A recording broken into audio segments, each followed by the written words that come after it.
Okay, who's at risk? Obese? Short name.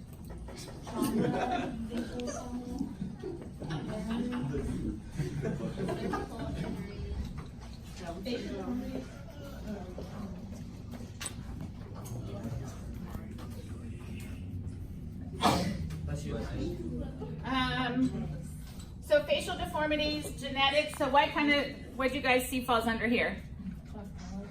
Cleft. If they haven't. Large tongue. Whoops. Cleft chin. Yeah. These markers all stink.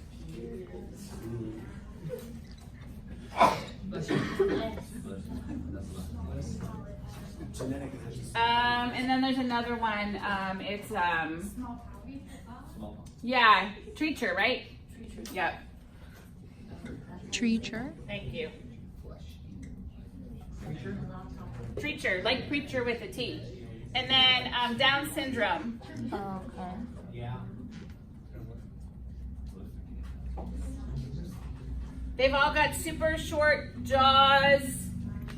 Down syndrome has very large tongues, so they tend to be a difficult intubation.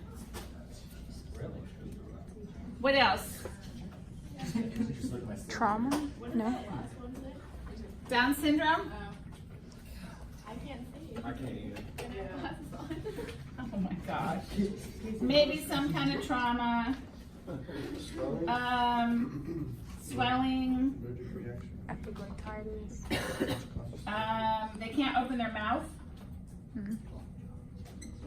Some kind of mass.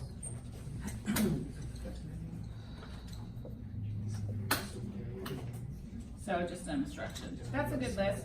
Yeah, that's good.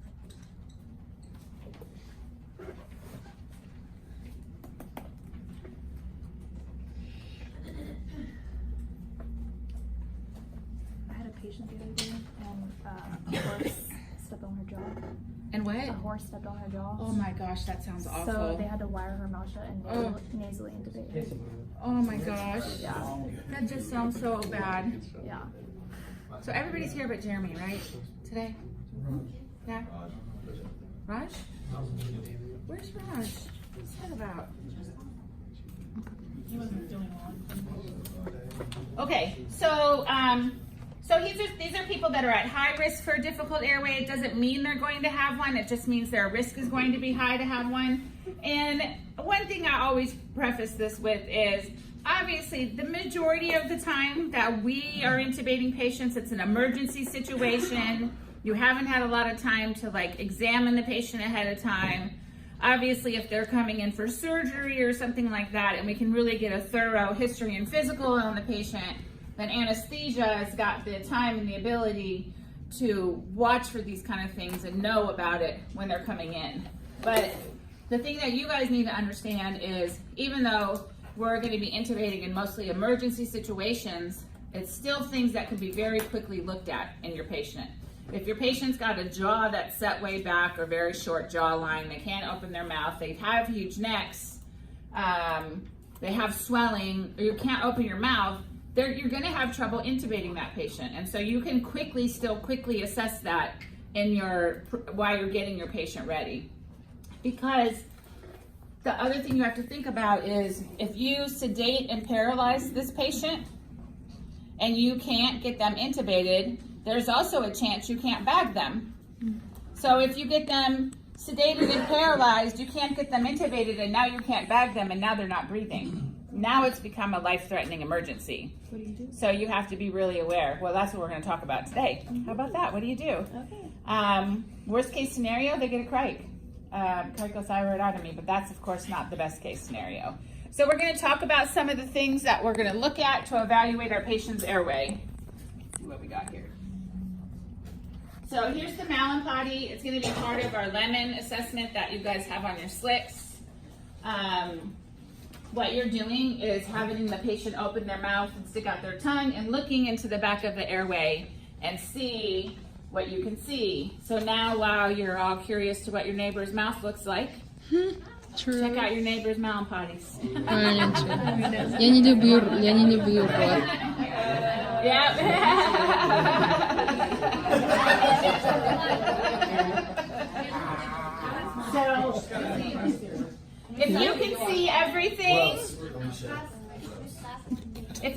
everything is class 1. Then there's 2 if you can't see part of the uvula. Class 3 if you can't see some of the pillars and most of the uvula is, and then 4 if you can't see it at all. So 3 and 4 are considered high risk. So here's another with just another picture of it. So 3 and 4 Malampati are considered high risk. Because can you even move that tongue out of the way to be able to intubate? Remember when we were intubating last term, you have to be able to move the tongue and the glottis out of the way. Well, if it's so big, you might not be able to move it out of the way to be able to see the vocal cords and get your patient intubated. Huh? What? Cut the tongue? No, we're not going to cut the tongue. Will this be difficult? So there's 3 requirements for successful laryngoscopy or getting the tube in. Number 1, you need to be able to adequately open the mouth to insert the blade. And like I said, it doesn't have a lot of words on it, but I'll post it for you guys when we're done. So you need to be able to bring the larynx into view. In other words, tilt the head back and bring the jaw forward. And you need to have enough room to shift the tongue forward off the epiglottis. So that you can see what you need to see.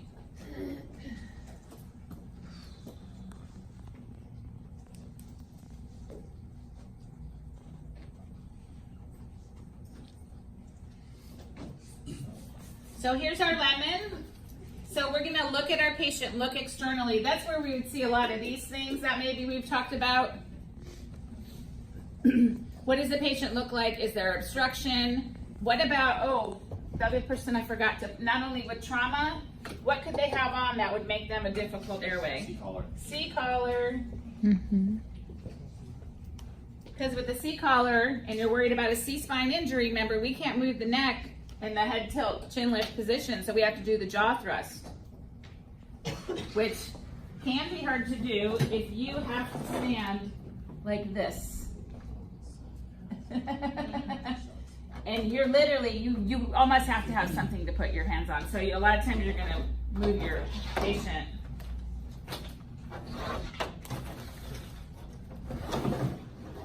up as far as you can because you're gonna have to stand like this for a long time. And it gets very tired. So jaw thrust, so instead of doing the head tilt chin lift, the jaw thrust is keeping the neck stable and straight, but it's lifting up the jaw. So it lifts up the airway, so you could intubate. But Just how- another way to do it. So that opens the mouth so they can see him. Mm-hmm. Yep. So what's my patient's anatomy look like? Doing the Malampati score. Is there an obstruction of the airway? So these are kind of all the things we talked about. And can my patient move their neck?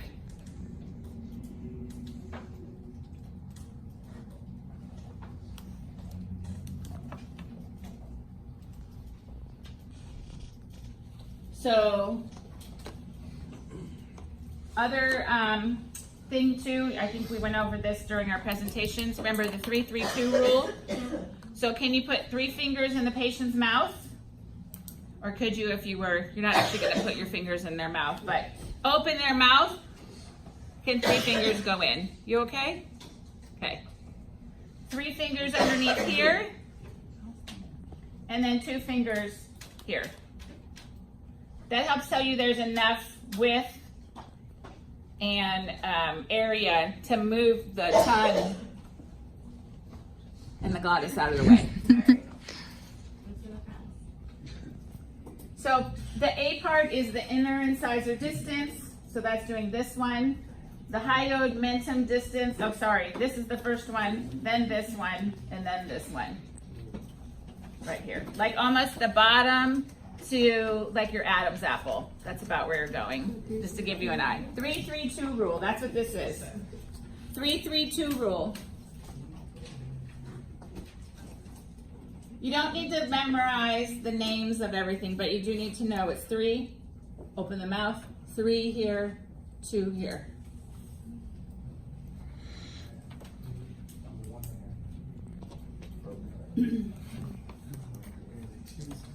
So age, jaw deformation. So this is what you might see in a Pierre Robin. See, there's almost like no chin and there's no jaw area. So there's nothing there to help lift out of the way. Age, I'm not sure about that one. And then disability, that would fall under these as well. When you say age, are you talking about like I just said I wasn't, I'm not sure what Miss Rasman meant by that one. Honestly, I'm gonna have to ask her.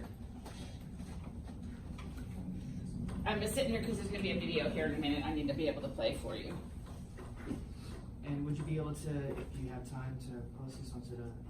I'm gonna post it after we're done. So shoulder rolls. So sometimes, and we talked about it briefly during intubation. Sometimes putting something underneath the neck helps open up the airway so that the intubation is easier to get done. So that's something. I see this is a very obese patient. Again, you see a lot of that neck and adipose tissue that's going to be in the way of you trying to see the patients pass the glottis to get to the vocal cords to be able to intubate. So let's see what we have here.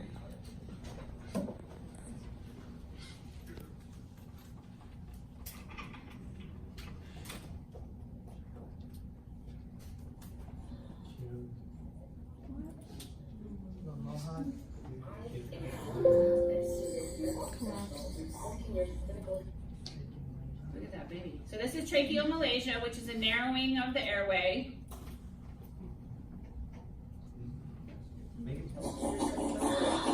Oh my god.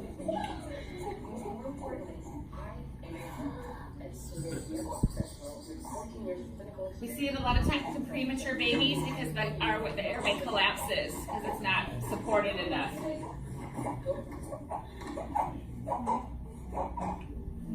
I'm sorry, baby.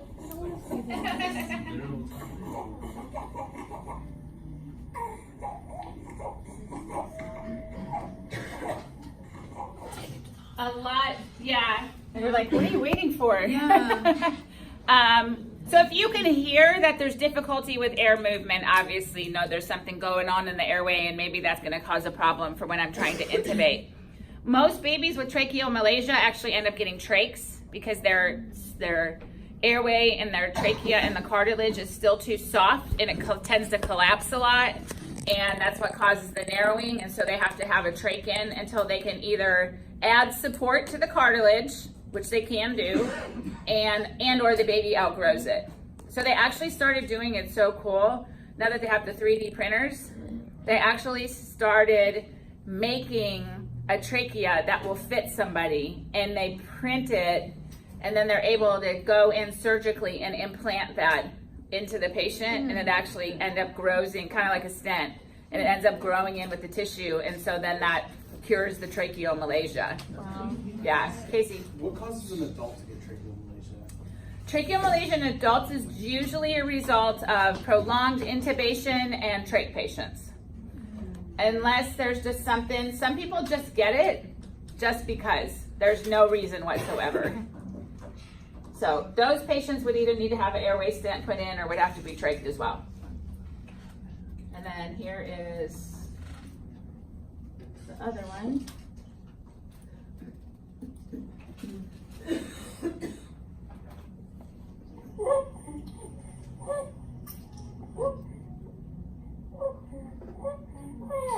This is what happens to them when they try to eat. So the baby, the same thing with the tracheomalacia, they'll desaturate while eating because they can't eat and breathe at the same time. Huh? Oh, so stop eating? Yeah, that's effective. No, it's like they're like not pulling the bottle out. Oh, look at the baby smiling.